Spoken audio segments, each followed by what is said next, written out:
Bien, volvemos. Juan Carlos, ¿cuántos años hace que vivís en Estados Unidos?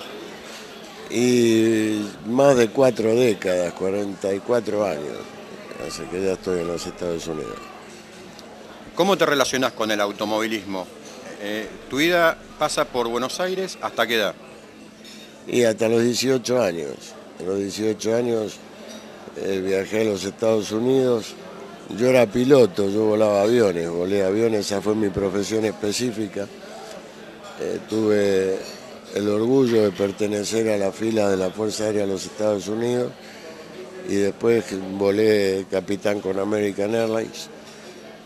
Pero en ese transcurso aparece un día Juan Manuel Bordeu y me dice que Juan Manuelito Fangio venía para los Estados Unidos y me convertí un poco así en lo que se llama al principio la dama de compañía de Juan. Y en aquel momento, un día así muy fortuitamente con Cocho López y sus chicos, Cochito tenía la edad de mi hijo, tendría 5, 6, 7 años, conocí a un amigo que después fue amigo y después fuimos socios y prácticamente sin saberlo nos metimos en el mundo del periodismo a través de la revista Automundo, que fue un poco así, yo te diría cómico, porque nosotros lo hacíamos muy de entrecasa el tema, la revista después se nacionalizó y mi necesidad de escribir no era precisamente porque era escritor, sino simplemente porque cada vez que llegábamos a algún sponsor para Juan Manuelito nos preguntaba qué exposición tiene, dónde sale. Y a través de la revista Automundo con Enrique Kogan, te reitero, un chico argentino que lleva muchos años viviendo allá y que fue precursor de varias cosas, entre ellos la revista Automundo en los Estados Unidos, el Festival Argentino, muy metido en la comunidad argentina. Nacionalizamos la revista Automundo, que tiempo después nos venimos a enterar a través de los más altos ejecutivos de Ford, que era la única revista en español de todos los Estados Unidos. Y en 1987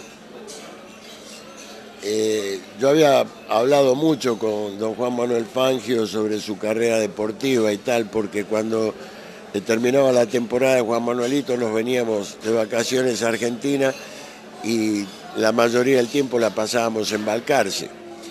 Y la casa de don Juan estaba dividida, eran dos casas divididas por un jardín y un garaje en el medio. La casa de Toto Fangio, el papá de Juan Manuelito, y de Pirincha, su mamá, y del otro lado vivía don Juan con la tía Carmen. Así que ahí tuve la oportunidad enorme de estar con muchas, pero muchas horas hablando con don Juan y me contaba anécdotas. Y una de las anécdotas más sobresalientes es cuando a él lo raptan en Cuba, en el año 1958. Aquello me quedó muy grabado. Y cuando en una oportunidad viene Juan del Gran Marshal del Grand Prix de Miami, que lo produjo un chico cubano que tengo que hacer mención, Rafael Sánchez,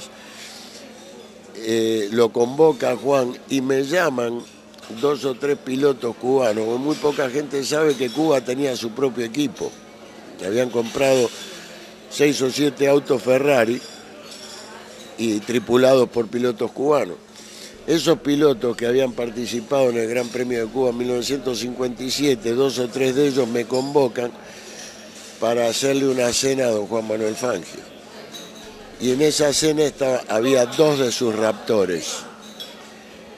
Y pude aprender muy, pero muy de cerca, contado desde varios ángulos, cómo se había producido el secuestro de Fangio en 1958, que además, a nivel mundial, muy poca gente sabe que la revolución castrista se conoce a través del rapto de Fangio. La gente ni sabía dónde quedaba Cuba, mucho menos quién era Fidel Castro. Aquello fue un trastorno, diría yo, internacional.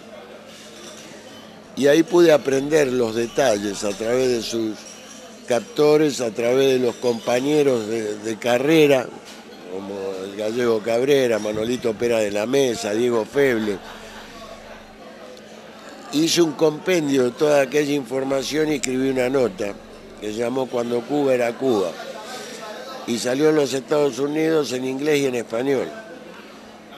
Y muy poco tiempo después me avisan de que yo con esa nota había sido ternado